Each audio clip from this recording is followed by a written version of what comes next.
happen.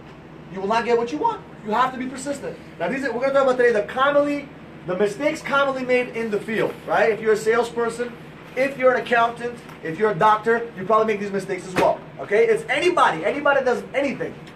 Everybody does sales. If you're a doctor, you're selling. I guarantee this, you're selling the patient that need a heart transplant. Right? Yes. You do not maintain persistence, you give way to resistance. Absolutely. If you do not maintain persistence, you give into, what is it? You give way to resistance. If you do not become persistent, you give way to being, well, whatever you give way to resistance. You give way to resistance, all right? But now let's just talk about this. Commonly made mistakes. You're a doctor, you're a lawyer, you're an architect, right? You're an interpreter, you're a judge, you're still closing deals. Everybody's closing something. You have a boyfriend, you're closing them. You have a girlfriend, you're closing them. Everybody's closing somebody somehow, some way. If you're not closing, you're losing. Right? Take away the seed from the close, it's what? Lose. So these are the commonly made mistakes in the field. Right? If you're a salesperson, door to door. Right? Now, let me just give you 2-3 quotes. Brian Tracy, move out of your comfort zone. You can only grow if you're willing to feel awkward and uncomfortable when you try something new. Right? You only grow when you're what? Uncomfortable. We call it, there's a comfort zone, and then I call it the magic zone. Right? That's when all the things you ever wanted to happen. If you were in the comfort zone, which is literally like this, it's very small, and you don't go out of it, you will never be in the magic zone. This is the magic zone, where literally the sky is the limit. Okay? And that's how you grow. Right? You worked at a dental assistant before. Did you ever imagine you could be making $2,000 a week? No. Right? How amazing is it to actually make almost $2,000 a week? Pretty good, right? Would you ever have that opportunity in a dental assistant office? Working the same position? No.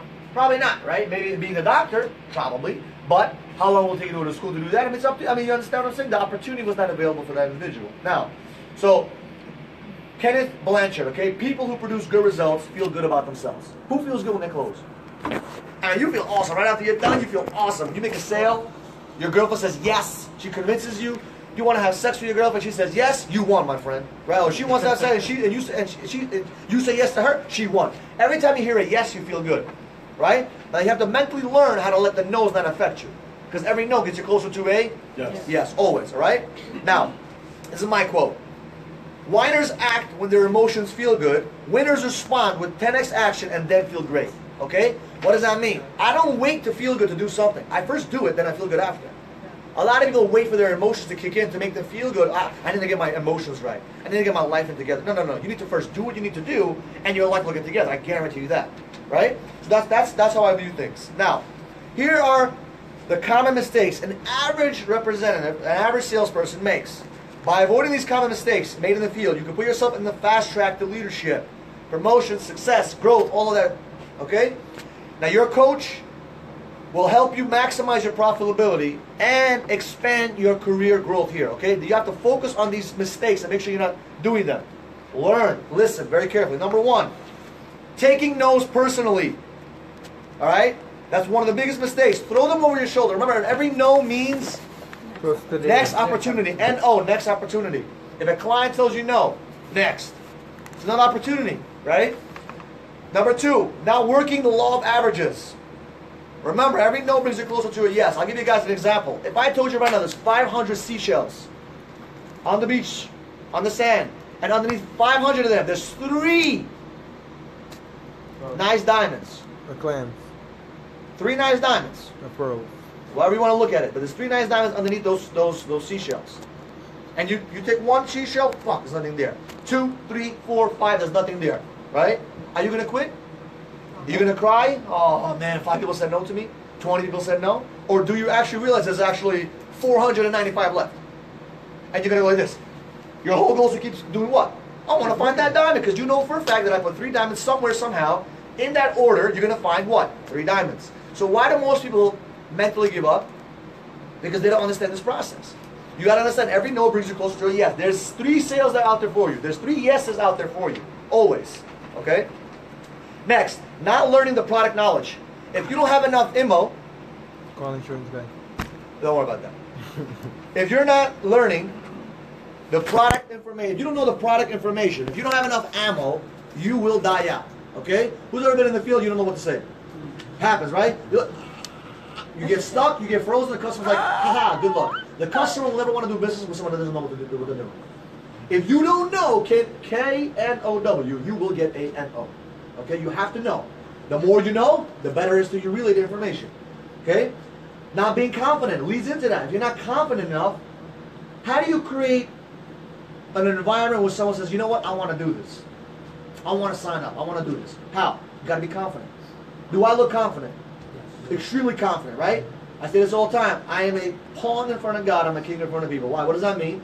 I'm little guy in front of God. I'm the most humble. I am blessed by God, right? Every day, I thank Him every single day. But when it comes to being around people, I'm so confident, it's borderline cocky, almost, right? There's a difference between both of those, and I'll explain that another time. Not assuming the sale, right? A lot of people don't assume the sale. You're afraid to push. Why? Why are people afraid to push? Why? Afraid of rejection. Afraid of rejection? Why else? Why some people don't push? They don't want to make the. They don't want to be uncomfortable. Okay, I'll give you this as an example. If I told you right now, work in your building or your apartment in your area where everybody knows you, and they're like, oh, no, I'll think about it. Will you push? Or will you feel a little bit weird? I would feel a bit weird. Why? It's always like that. I felt that before. I was like, what the hell? Why can't I push my own family and friends? Because you're worried about ruining that relationship. You're worried about what will they think of you because you know you're going to see them tomorrow, you're going to see them tonight. That's your family, it's your cousin, whatever. You're afraid to go that extra push, right? And I learned to say, you know what? I'm not pushing for them to make them like me. I'm pushing to help them. I'm not pushing it because it's something bad. For example, if they have cancer, God forbid, and you know you got a pill that's going to help them, will you push? Yeah. If you know 100% it will cure cancer and you give it to them, but they don't understand that because they don't believe, because they believe that cancer is uncurable, will you push that part? Of course. Why? Because you know for a fact it's going to benefit them. So I realized the reason why I didn't want to push my family and friends at that time was because I did not believe in the product, I did not believe in the service, I did not believe in myself, I didn't believe I was helping them, I thought I was hurting them. So if you feel that way now, you need to realign your thought process on what you're selling. Okay? Spending too much time with non-buyers. I call this QTUP, man. Quality time, unqualified people. Dude, some of you guys spending too much motherfucking time with a customer that is not qualified to buy. Like, they are not going to buy anything today. Like, you know it. Right? You can feel it. There's an intuition. There's a gut feeling. And you still waste your time. 20 minutes because you're trying to what? Prove to your ego that you can close a deal. Which is the dumbest form of sales. Never close for your ego. Always close for the customer. If they're not going to be the buyers, then walk away. It's okay. There's another 500 other customers out there. All right? Who's made some of these mistakes before? I made a lot of these. All right? I tell you from experience. Not taking control. That was a big one for me when I was younger. I did not take control. I let them control me. They were asking me the questions instead of me asking them questions.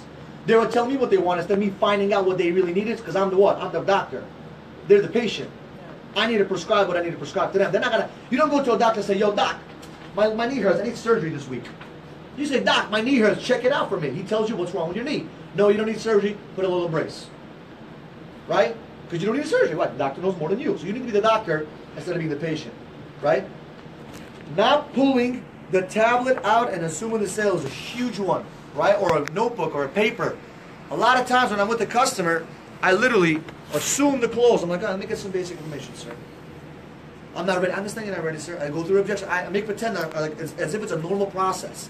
When you make it a normal process, they will go through with it. Why? Because it's part of the flow, man. You're going with the flow. People love going with the flow. People love being led. A lot of people don't want to lead. They want to be led. You lead them. And it's the easiest thing in the world. If you're a leader, you're going to lead them, right? Not speaking loud enough. Speaking softly shows lack of confidence. I have a problem with this. Sometimes I'm too loud, right? Like sometimes my mom is like, yo, stop yelling. I'm like, I'm not yelling, I'm talking. But that sounds like I'm yelling, but I'm really not yelling, right? Yeah. That's who I am. I'm just very loud. Like right now you guys think I'm yelling. I'm not yelling. I'm just excited. I'm passionate, right? But I got to learn how to tone it a little bit down. But a lot of people have to what? Increase their tone and their volume. Because you sound like you're a dying mouse. And nobody wants to sound out with a dying mouse. I guarantee you that. All right? So speak what? A little bit louder with a little bit of dynamics. Hi, my name is Michael. I want to sell you Fios. It will not work. You know why? Because you sound like a robot, and your voice is like this, your voice is like this, it's not fluctuating, you're not excited, you're not dynamic, and the customer's like, deuces. And then they see me, and they're like, yo, I like you. Or they might say, I hate you, when they sign up with him. Right? Happened 2 days ago. Yeah. Not being excited. Oh, that's another one, right? If you're not excited about the product, how can you expect the customer to be excited? If the customer is not excited, why should they buy it? Why do people buy things? Because they're excited about it. They want something to change in their life. There's a positive thing that's coming into their life. Something's going to change. If they got spectrum in the rectum, right? Guess what? They want to actually have faster internet, better quality picture, or whatever it is that you're selling. Okay? Now, remember, this is also for your home. When you go home, you got to close your family, man. Sometimes your wife doesn't want to cook for you. You got to convince her, man. You got to close her. Hey, baby, I've been hungry. I need some food this week, man. It's expensive out there. Can you hook it up today? No, I'm tired. I understand you're tired, baby, but the fact that you're tired, that wouldn't hold you back from feeding me, would it? Of course not, baby. You married me for a reason, right? And that's it. She's going to cook for you, right? This is going to help you in every area of your life. Not hearing every door. This means no cherry picking. Who's ever done that? Cherry picking? Ah, that door looks... I had a one time, it looked like a haunted house. I didn't want to knock on it. In Joyce Gardens. You knocked on it, you made a sale. It was a creepy-ass door. I was like, I don't want to walk through. Boom, lost a sale. Why? I made the wrong decision. Not working your territory correctly, using the 3-loop system. All right, remember this. Who knows the 3-loop system? A lot of people are home at different times of the day. There's morning, there's evening, there's afternoon, there's even midnight shift, the graveyard shift, right? The murder shift, which is from 3 to 5 in the morning. There's all kinds of shifts. So are you talking to people at different times of the day? Because you're not going to hit the same person 2 or 3 times. If you hit a property or a building at 4 o'clock and you hit it at 8 o'clock, who's realize you get 2 different kinds of people. I'm like, what happened to the other 2 people I spoke to like 3 hours ago? They don't open the door, they're not home, they left, whatever. So you meet different kinds of people if you learn the 3-loop system. Leaving your territory too early, okay? That's a big one. Working a full day in law of averages. If you leave work at 6, 7, 8 o'clock at night and your shift ends at 9, you're crazy. You just lost out so much money. You left a lot of money for people that want to work late. Leaving the territory early is the dumbest. I never left the territory ever until 9:30. I didn't care what it was. I don't care if it was an engagement. Even on other days, I try to figure out a way. If I had an important meeting, I left at 8. I always try to make sure I leave at 9, 9:30. Why? Because I knew that juicy time was from 7 to 9. That's that juicy time where you can milk all that fat out. It's all the money right there. So why would I waste my time? Number one, at the water cooler, which I put over there so you don't spend time next to me, right? Because some of you guys were hanging out here all day. Like, what's up with that? In my other office, everyone was hanging at the water cooler. How was your weekend? Drinking coffee. I was like, yo, get the hell out of here. Let's go make money. You don't make money looking at me. You don't make money. You make money talking to customers, not looking at me. Okay? This is a big one. Watch this. Calling friends and family during the day. You will lose focus or become negative. That was so me last year, 2 years ago. Oh my God. If my girlfriend called me, my mother called me, somebody called me, something bad happened, guess what happens? Your attitude drops, and what happens? Your customers feel it. Almost happened to me the other day on Monday. I was talking to the bank, I was talking to the company, they try to scam me for 200 bucks. I bought something from them, they don't want to ship it. And I tried to change the shipping address, they want to charge me $40 for that. I was like, excuse me? You didn't even ship it. I called you. It was a mistake. You put my billing address as a shipping address. I don't even live there anymore. I need my stuff here. We gotta charge you $40. I'm like, $40 for what? I said, no problem. Cancel my order. Get my money back. We can't do that. He said, excuse me? No problem. I call my bank. I'm on phone calls for hours. He's working with a new guy, and I'm wasting my time on the phone. I was like, damn, man, that's a bad thing to do. Now imagine if I got a negative attitude because of that. Now, I learned to control myself. I made 3 sales that day. But imagine if that was me 2 years ago. I would have lost 3 sales. Now, I think I could have made 2 more sales because my attitude was a little bit shifted. There was 2 more sales I could have had that day. I think so. If I didn't waste my time on TD Bank. Right? So, your friends, Snapchat, Instagram, Facebook, texting everybody is not going to get you sales. It distracts you. Who goes to the gym?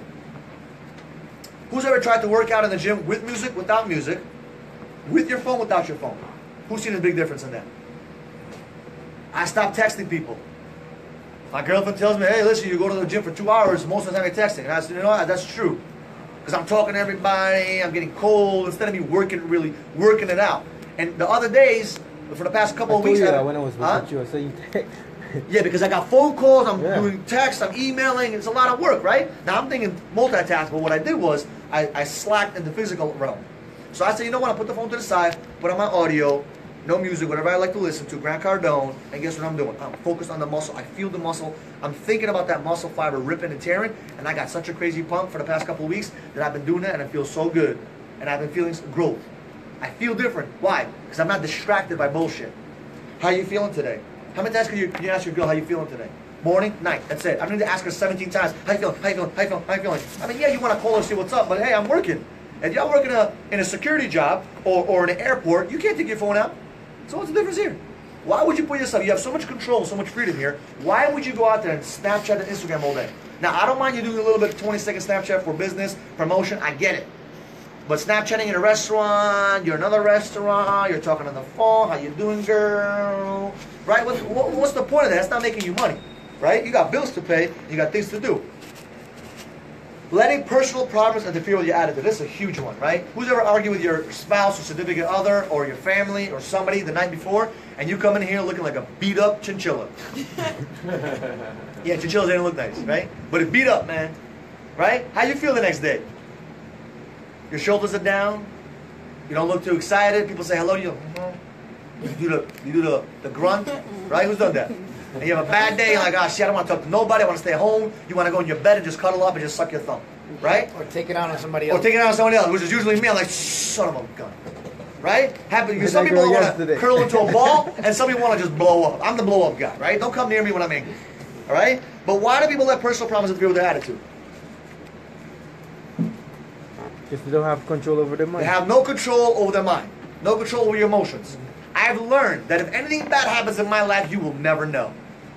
There's so much shit that's been happening in the past 24, 36 months. Like, I feel like I've grown so much because none of you guys know what's going on. There's no need for you to know that. I don't need to put my bullshit on you. There's bullshit every day, right? Companies trying to sue you. Everyone's trying to take money out of your pocket. You got people fired, hired, wired, you know, everything's up and down, everything. But you don't need to know that. Why? Because my only goal for you is to do what? Sales. For you to focus on, I'm trying to protect you from all the bullshit so you guys can go make money. For who? For yourselves. I'll be taken care of. Don't worry about it. Focus on your pocket. How's the pocket economy doing? The economy might crash. It may not. I don't care. I don't care what goes on in there because I know for a fact that I control this. It's me. If it's up to me, if it is to me, it's up to me. Now here's some tips. Work tight and to the right. Don't go from one appointment to another appointment to another appointment. That's a waste of your time. And don't tell me, oh yeah, but I'm driving, listen to an audio. Bullshit. Don't lie to yourself and don't lie to me. I had one guy tell me, yeah, but I'm listening to an audio while I'm on the train. I'm like, okay, how much money did you make listening to that audio? Yeah, but it prepares me for the next day to be in the right attitude. I'm like, awesome, but you lost 16 sales this week because of that. Because you were wasting your time listening to audios instead of grinding. Because this is what makes money, right? Law of averages. Don't be talking to 50 doors thinking you're going to make 12 sales a week. Not going to happen. Minimum 100 to 200 doors. I usually do 200-300 doors. Call me crazy, but that's what I did. I wanted to do it quick because I already knew there's 500 rocks, there's 3 diamonds. And I knew in a week there's 15 diamonds there for me. So if I do 500 rocks a day, there's money for me at the end of the week. And that's how I looked at it. I didn't care who said yes, who said no. And there's, like, yes, you had a crazy customer. I said, yo, drop her, go to the next one. Thank God you did. Customer, what's the situation? Situation, but it wasn't the customer's problem. It was a situation with the customer. But I said, listen, drop it. It's 6, 7 o'clock. Go make some sales and come back after, right? You're going to go back today and reclose that deal, right? But because of that, you didn't let that attitude affect you. You didn't let that bullshit affect your attitude. And guess what? You went and made 2 more sales because you didn't let that affect her attitude. Well, a lot of you people, you have a messed up situation, and all night you just ruin your attitude. You can't even get no more customers because you were worried about what happened at 5 or 6 o'clock. So it's very challenging, but you have to compartmentalize your emotions. And sometimes it's challenging because sometimes customers can drive you bananas. Trust me. I've had bananas thrown on me. I've had all kinds of things thrown on me. Trust me. I had one lady, she threw a bucket of water on me. It was Tom on a cable. I was like, what did I do, man? It's not my fault. Spectrum sucks. Right? Now remember, every no brings you to a closer yes. No cherry picking. No cherry picking. Don't choose a door that looks good. Nothing looks good. You know what looks good? Cash looks good. I've had customers that look like bums and they buy more than anybody else. Right? So hopefully this helped. Don't make these mistakes. Learn to follow the process and do the right things and eliminate all the nonsense in your life so you can actually start making money and start closing deals. You can shut that off. Okay?